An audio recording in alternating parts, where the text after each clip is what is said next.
So hello, welcome back. My name is Andy, and here we learn modern Greek. Now today I want to use a poem that a reader wanted explaining, and it is in fact a somewhat puzzling poem. It's also made more difficult by the fact that it has been made into a song. Both the poem and the song are very popular, but the song actually mispronounced the poem and made it more difficult to understand correctly. So today we will have a look at that. The poem is a poem from Seferis. Seferis is a very, very famous Greek poet. He even has a Nobel Prize in Literature. And he wrote this poem called Arnisi. Arnisi means denial. So the title of the poem is already denial, and this should give you a clue as to what is happening. So there are these things that we try to do as human beings, and then there is the world, and the world that is outside of us is denying us our wishes. And this is the main idea of this poem. Now, Greece has a very checkered political history, very difficult in parts. We had a dictatorship from 67 to 73, and during this dictatorship, things were very bad, and many poets left Greece, many composers, poets, all kinds of literary figures, philosophers, they left Greece because during the dictatorship it was not possible to freely write poems, publish things, do philosophy, or even write songs that were against the government. So lots of these people left, and then it's in 74 when the democracy returned to Greece, then these poets returned, and because they had not been complicit with the government, they had not worked during this time in Greece, they had an innocence about them that made them attractive. They were free of the stain of having collaborated with the dictatorship, and this is why, after that, these people made great careers, because the audience was sick of the dictators and their prescribed curriculum of things that you were supposed to listen to, and they wanted free expression. And the people coming over from abroad who had stayed away during the dictatorship now suddenly brought back this fresh culture. And these are among the greatest names of modern Greek poetry, music, literature. Theodorakis, surely, is the composer who wrote about, half of all of Greek music. I'm exaggerating now, but many, many melodies that are very well known come from this one composer, Theodorakis. There's a second one, Hatzidakis. He wrote the other half. So there is a lot of music between these two, a lot of influence on Greek culture. And then the same also with poetry. There are a few poets that became very famous. Ritsos is one of them. Yannis Ritsos wrote beautiful poems, and we will discuss some here also. Seferis is an older poet. He wrote much earlier, but still his poems were considered sometimes as being symbols of resistance against the government, and specifically this one because it's called denial. So people sometimes read this as our denial as the people to, whatever this government, this dictatorship wants of us. And then also there was music written to it, and this music, this song of Theodorakis became very famous as a song. And you can still find, many versions of it sung by different people on the internet. So go and have a look at it.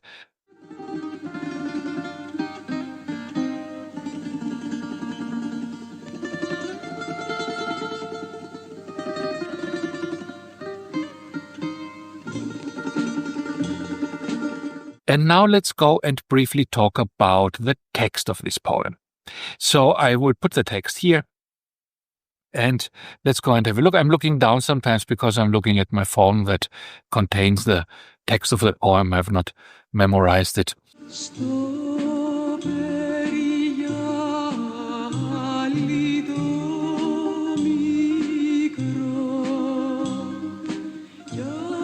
άσπρος σαν Στο περιγιάλι το κρυφό. Στο περιγιάλι το κρυφό. Perigiali is the beach. Gialos is the beach. Perigiali is around. Peri means around, right? Around the beach. So it means the beach. Το κρυφό. Kryfo, you know from cryptocurrencies, and cryptography means hidden. So at the hidden beach. Κι άσπρο σαν περιστέρι. Now this should be easy if you have a little bit of elementary Greek. Aspro is white, and the peristeri is the dove or the pigeon. I know that these are two different birds in English. I'm not sure if Greek actually has this distinction. I'm not, an ornithologist, as these people are called to know about birds. So I'm not sure which kind of dove or pigeon this is, but it is one of them, right? So peristeri is the dove or the pigeon. White as a dove, right? Sounds better than white as a pigeon.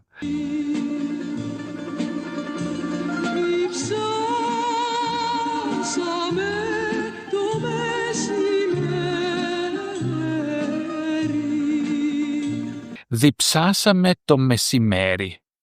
We were thirsty, we became thirsty around noon. Διψάσαμε, διψάω means to be thirsty. Μεσημέρι is noon, comes from mesi, which is the middle, and mera is the day, the middle of the day, which is noon. And then you have this dot at the top of the line, which you see here. This dot at the top of the line is a thing that, as far as I know, exists only in Greek from the languages I have seen. And this is what in English would be the semicolon, right? So it is a break, it is a pause that is longer than a comma, but shorter than a period. So it terminates one part of the sentence, it terminates a thought, but the paragraph continues. And often it also signifies an opposition. You have one thing, one thought, and then you have the semicolon, and then you have another thought, or some answer to the first thought, right? A kind of relationship between the two. So let's read it again and then translate it. Στο περιγιάλι το κρυφό, κι άσπρο σαν περιστέρι. Διψάσαμε το μεσημέρι, μα το νερό γλυφό.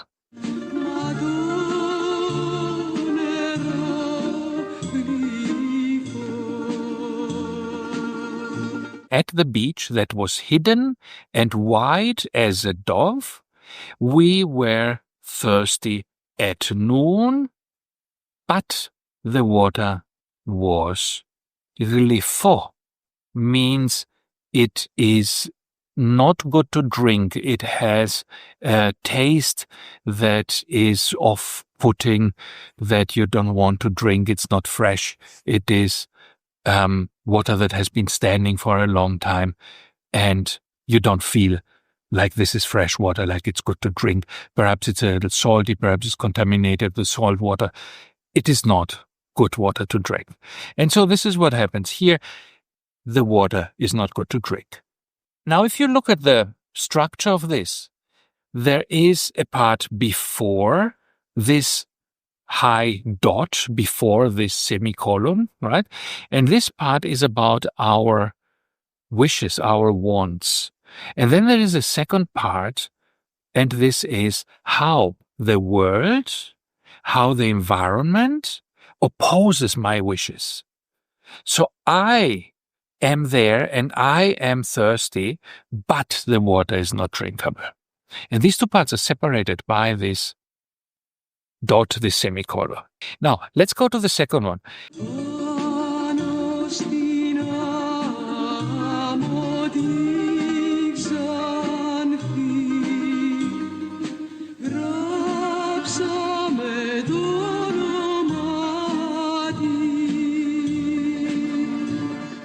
Πάνω στην άμμο την ξανθή. On the sand, άμμος is the sand, Xanthos is blonde, on top of the blonde sand. Γράψαμε το όνομά της.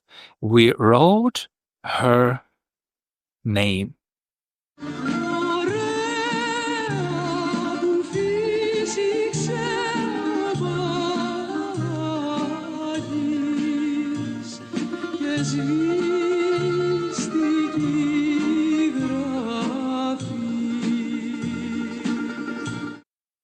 Ωραία που φύσηξεν ο μπάτης. Ωραία is nice, beautiful. Φύσηξε, it comes from φυσώ, I blow. Beautifully blew ο μπάτης. A batis is one of the winds, often the wind coming from the sea. So beautiful blew the breeze, perhaps you would say in English. Και σβήστηκε η γραφή. Σβήνω means to remove, to delete, to erase. Και σβήστηκε and erased was η γραφή, the written thing, whatever had been written, the writing. So on this beach, on this sand, which was blonde, we wrote her name, and then beautifully blew the sea breeze, and the writing was erased. So this is again important. It has the same structure. Always the first part, what we do, is somehow idyllic, right? Is somehow beautiful. There is this hidden beach, white as a dove. There is this blonde sand and this beautiful way the breeze is blowing there, and the name of this woman, of this girl, or whatever it is, which we write there. A romantic setting, beautiful. But the environment does not want this beauty. It does not want us to enjoy this beauty, and it does something to counteract it. It does something to bring us back to the reality of the world, which is not like this romantic idea. And so in this case, it removes the writing that we put into the sand.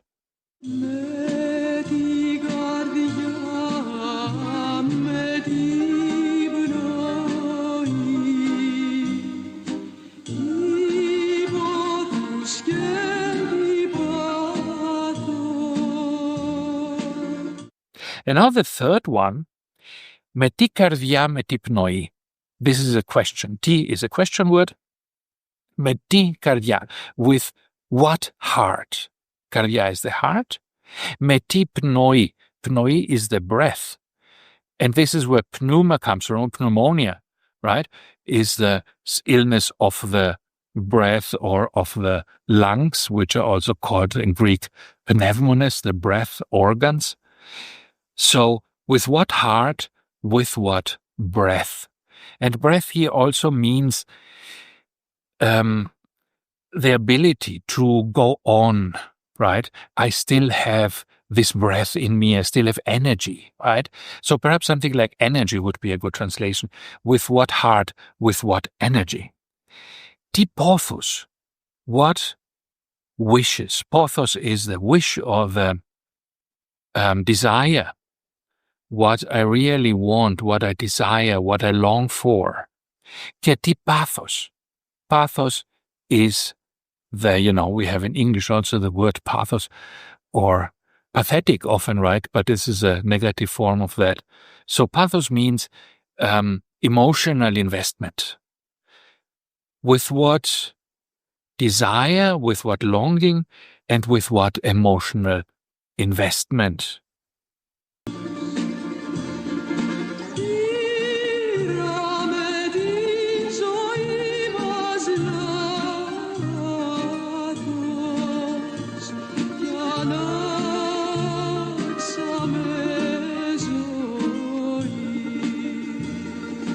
Πήραμε τη ζωή μας.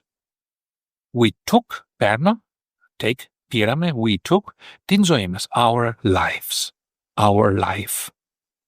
So with what heart, with what energy, what breath, what longings, and what emotional investment did we live our lives? And now comes the dot. So this is the first part. And now comes the environment answering my attempt to live my life in this way. Because he's a poet, right? He's living his life in this way, full of emotions, full of longing that he expresses, right? But then comes the you can say the indifferent universe, not only indifferent, but actually hostile universe, right? That does the opposite of what the poet wants. And what is the universe saying? Laphos, a mistake. You made a mistake. Ki αλλάξαμε ζωή. And we change our lives. Alazo is to change. Zoe is the life again. We changed our lives.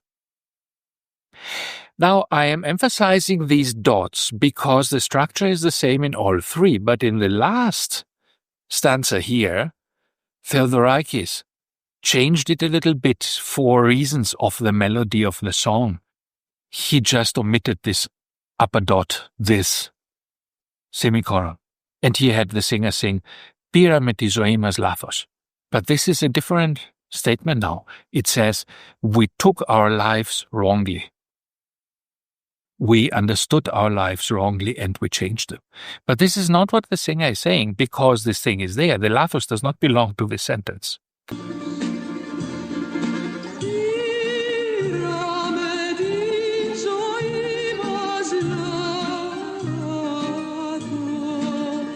So, how passionately we took our lives, we lived our lives, and this was wrong, and so we changed our lives. Now, you can find different ways of interpreting this. You know, very often it is not one interpretation. If these poets wanted us to have one interpretation, they would have written down the interpretation and would have written an essay rather than a poem. So it is not like we can always find one correct interpretation. That's not the case. In this case, there are things going on, and one of the things that's going on, of course, is the denial. The world denies us. Another thing that goes on in the last line, there's the only line where we actually change our ways, right? So the world says it's wrong to live your life like this, and we change our lives. So perhaps this is, after all, a positive outcome. It's a positive statement of the poet. We are able to change our lives in reaction to what the world is doing. Or perhaps it's a defeat. You know, if you are a poet and somebody tells you, live your life without passion, live your life without longing, this is not good, right? This is a defeat. It's the opposite of poetry. It's becoming an accountant. It's living a life that's uninspired. So it's wrong to live this life, and we changed our lives. It's perhaps a sign of defeat. Is something bad happening to you? So whether the end is optimistic or not, I cannot tell you. It's not my poem. Seferis could perhaps have told us, but if he wanted to tell us, he would have written it down, which he didn't. So I guess that's the point. It's an open poem. We don't know exactly what it means, but it has a beautiful structure. It has beautiful images, and is one of the most well-known poems in modern Greek. Almost everybody knows this poem. Certainly almost everybody knows the song that came out of this poem.